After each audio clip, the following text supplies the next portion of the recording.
right. Well, I'm Logan Stacer. I'm here with Jake Wagner, equal parts cool and smart. Go ahead and just say everything that you're involved with here in Sure, Kansas yeah. City. Good morning, Jacob Wagner here at the University of Missouri, Kansas City. I teach in urban planning and design, and I'm also on the board and co-founder of Creative City KC, which is Kansas City's membership in the UNESCO Creative Cities Network, where we are the first and only UNESCO City of Music in the United That's States. awesome. That's Yeah, awesome. So the goal of this conversation, one, for 2025, Heartland's topic of exploration is going to be infrastructure. That's all I know about it so far. So one of the goals is for us to be able to take a deep dive into understanding what all does infrastructure entail, what does it mean for the general public of Kansas City, and how can why is it worthy of artistic exploration? So sure. the first sort of time I got interested in it, I was in Chicago doing this boat tour, and they were pointing at all the buildings, and the tour guide was like, in Chicago, there's a little bit of space between each of the skyscrapers, whereas in New York, they're right on top of each other. And he said that just tiny detail in the cityscape is what gives Chicago sort of a more relaxed feel. And I Okay, was like, that's what makes a city feel like a city. And so I right. was curious, what makes Kansas City feel like Kansas City? Sure, sure. Well, infrastructure is certainly part of it, and infrastructure is usually thought of as the buildings and everything in between. So you've got sidewalks, streets, street lights, how the buildings relate to each other, not just in terms of how close together they are, but how tall they are and what's happening inside of them, right? It's a basic question of planning is, well, how are the buildings and structures and facilities being used? Because concert hall is very different than an office building Yeah. in terms of how it's used. So with infrastructure, the cool thing is that it is basically invisible as long as it's working. When Interesting. infrastructure starts to fail, that's when people start to notice, like, oh my gosh, look what my life is dependent upon this infrastructure, and now it's not working, right? So, the streetlights go out, power goes out. That's when people notice, oh, look at all this infrastructure, and they know, hey, I need to call the energy company. Kansas City, I think, obviously different than New York and Chicago. We are a Midwestern city. We have a psychology of an abundance of space. So we don't have that sense of like high density, everything's packed in, there's nowhere to go. It's pretty much the opposite. We have this sort of sprawling metropolis that's, developed over the last several hundred years, and we don't worry about space. We've got a lot of it. Yeah. So that kind of shapes the psychology of how people engage with space. Yeah, part of that sprawling metropolis, we recently seen the construction of the KC Current Stadium, and that's like Sure. a super progressive sort of space, and Right. that Right. means something to the city. And now we're Right. building this bridge between like Kansas and Missouri, and I feel like that means something. And so, can you talk a little bit about how buildings have a deeper, like a symbolism, and can relate to like build into an identity of a Yeah. city in that kind of way? Yeah. I think what's cool about the CPKC Stadium is that it shows that infrastructure can be progressive, can advance other goals, not just what's happening on the field in terms of women and inclusion. That's critical, but they've done more than that.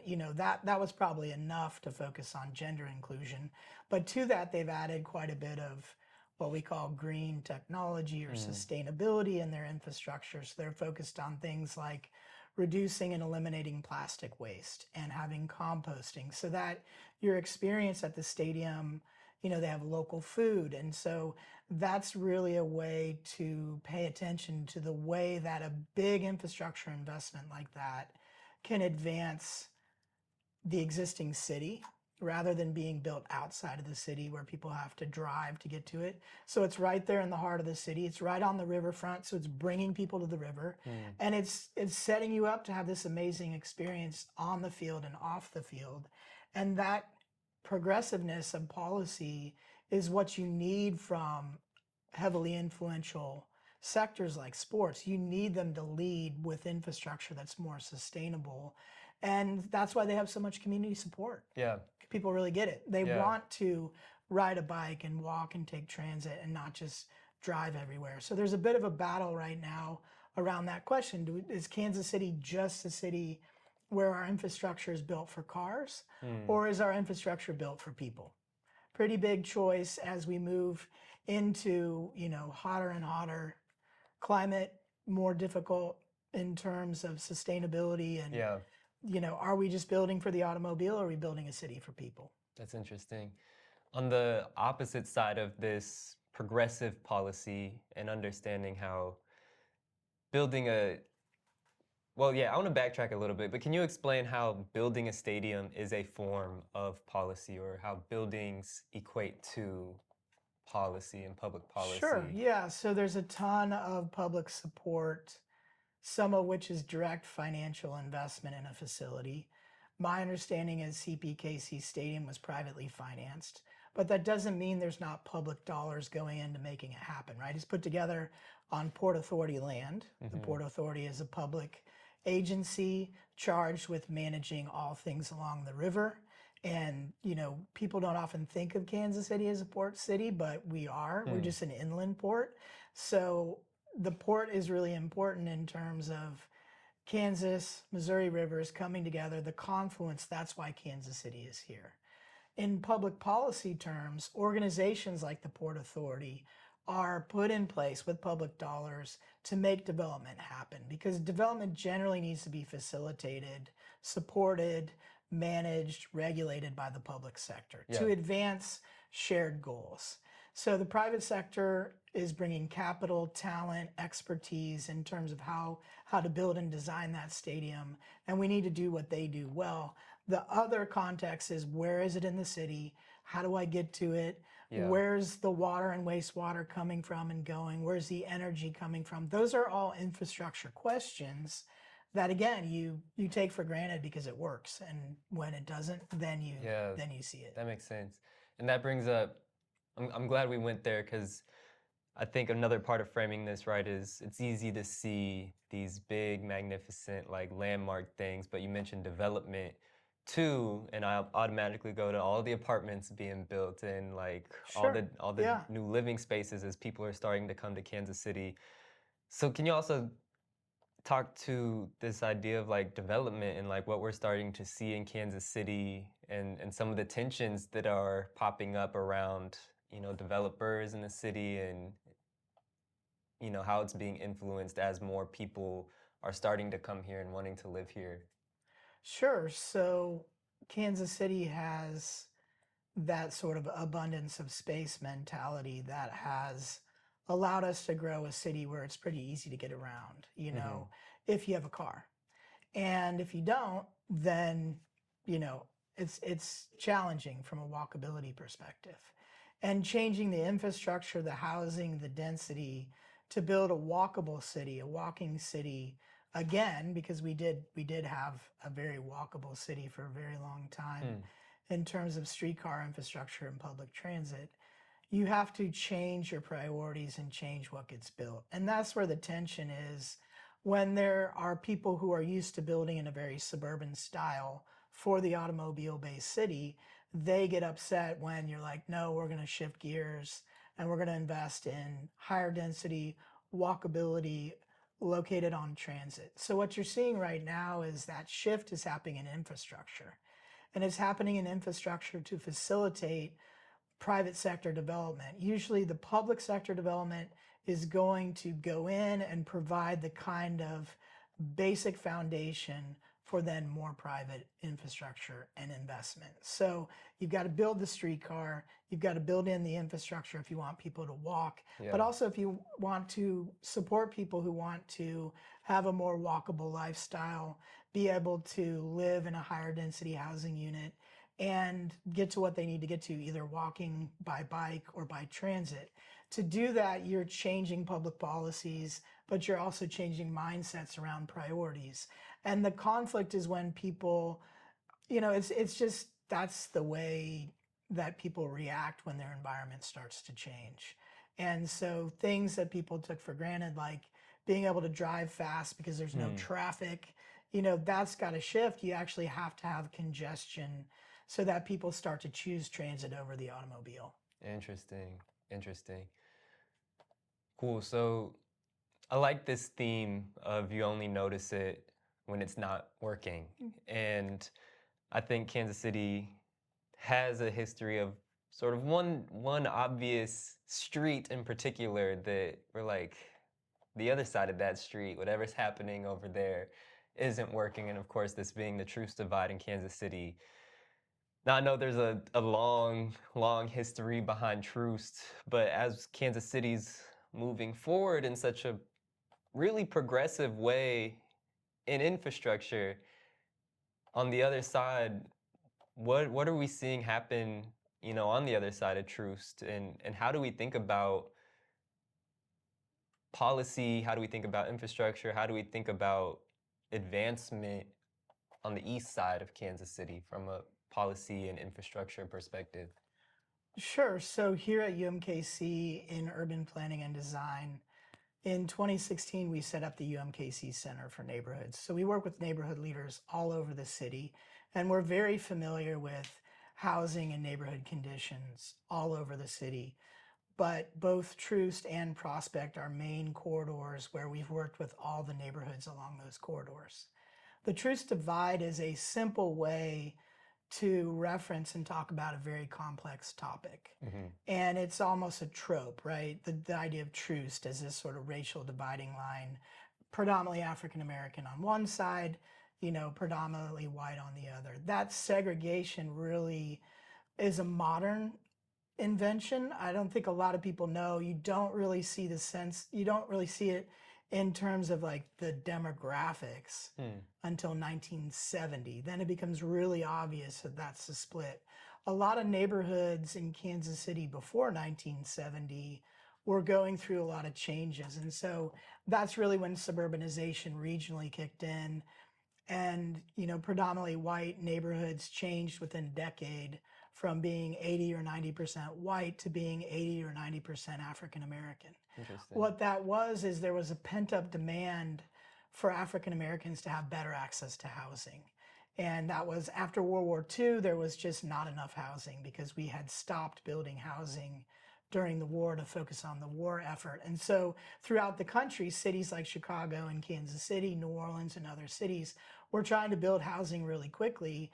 And part of that also is the increasing access to suburban neighborhoods. So now you have a car, you can drive, you can move from KCMO or KCK out to the suburbs. One of the things that's different about Kansas City than like a St. Louis or a Detroit is that we're not surrounded by suburbs.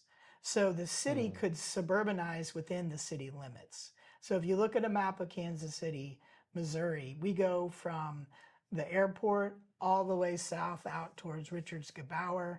We go wrap all the way around Raytown out to Independence. The point of it is a lot of that geography is still suburbanizing and getting built out today.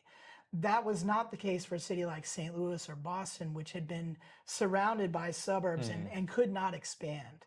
So that's part of that sort of abundance of space mentality. And as you shift and you say, we can't just afford to sprawl forever. We've got to invest in the infrastructure we already have. You're talking about filling in neighborhoods. You're talking about reinvesting in what we've got. And the neighborhoods along Truce and Prospect are critical to that because they've seen a lot of demolition. The other thing I'll say is if you go down Truce today, there's literally a high wire electricity line running down Truce. If you look at the infrastructure, Truce carries the infrastructure for a very significant part of downtown's electrical needs and access. So you'll see that high wire line going down Truce. That's relatively new within the last 10 years. The other thing is Highway 71. So Highway 71 is a great example of what I call an infrastructure burden.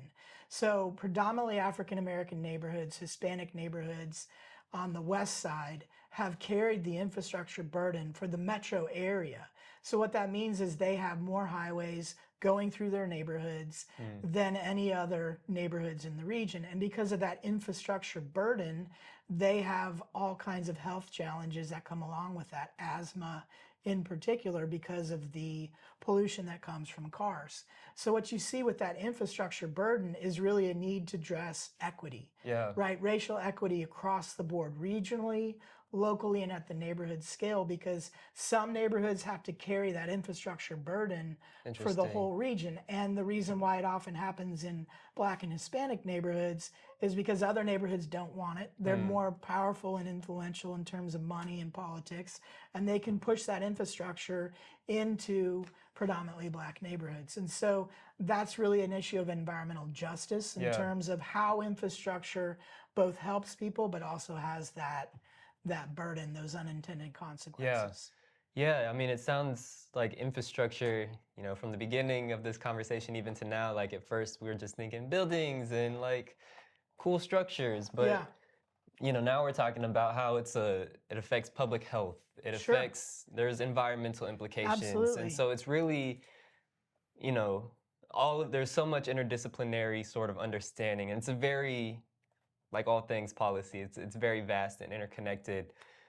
But the point that you mentioned about the wealthier neighborhoods having more sort of political power, more, even if it's just participation in the system, shrinking this down to a micro scale, how can the average Kansas Citian, you, me, our camera guy, how can we participate in these processes, democratic or otherwise, that shape infrastructure decisions in Kansas City?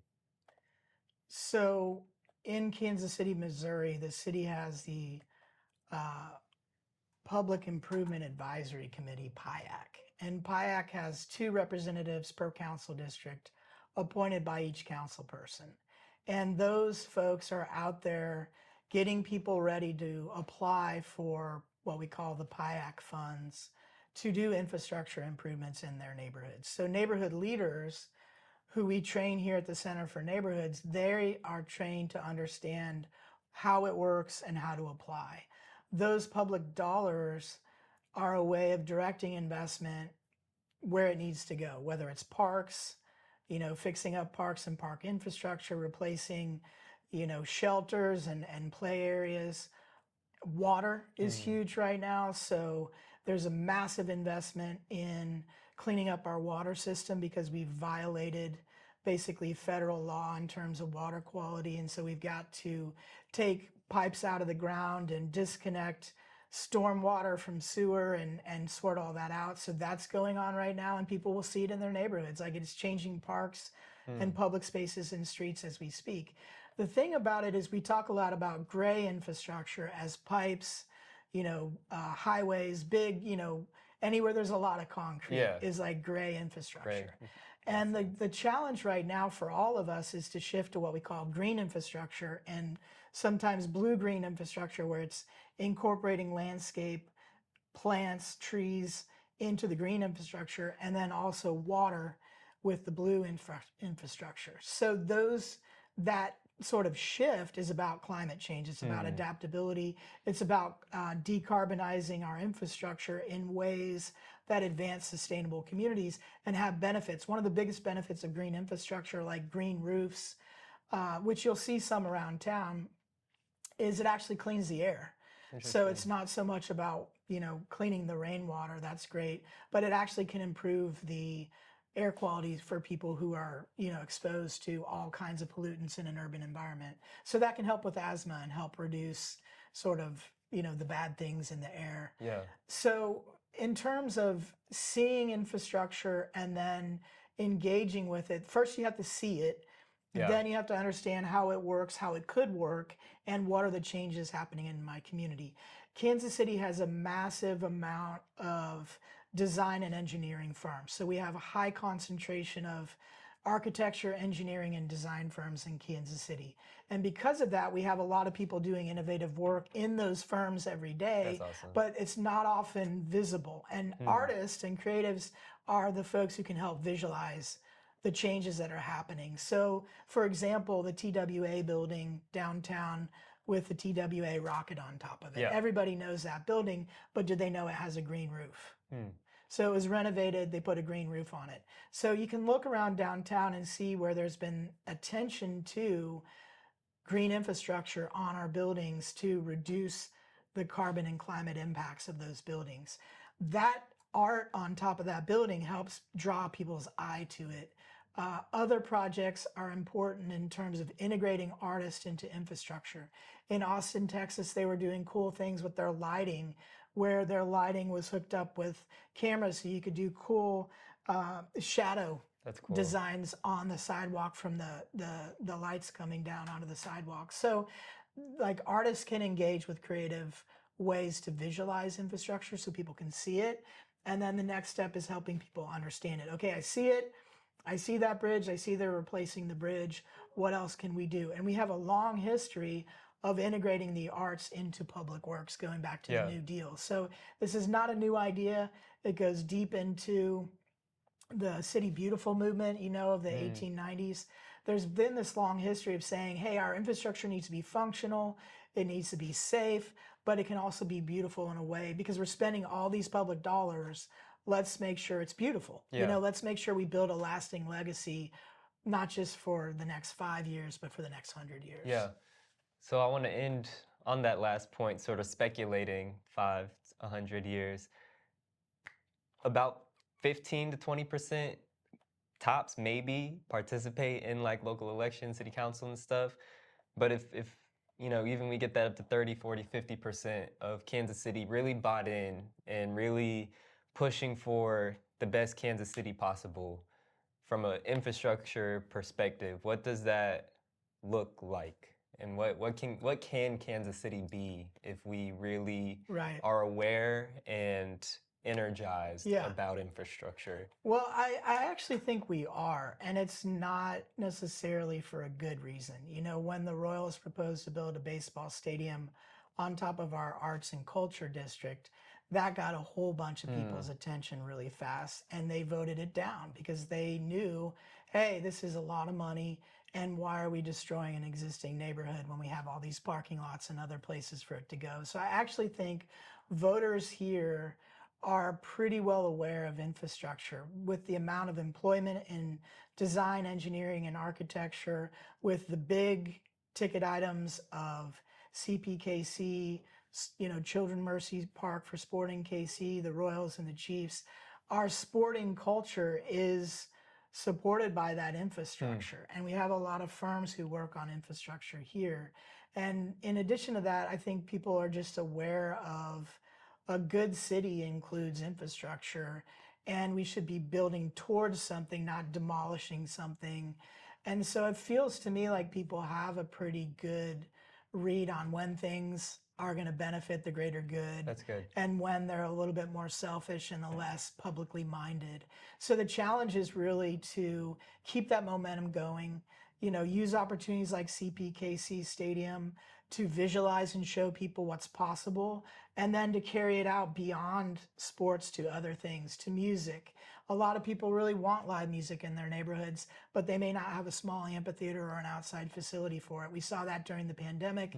We really don't have a lot of infrastructure for live local music outside. We've got clubs, we've got theaters, we've got all these spaces inside churches, inside high schools, but we don't have that kind of neighborhood infrastructure for the performing arts. So we'd like to see that change and have more infrastructure that supports live music and performing arts just walkable in people's neighborhoods. People really use the parks here, and I think the park system is one of those 100-year legacy projects. To me, visualizing and investing in the arts and creativity to revitalize our parks, make them safe.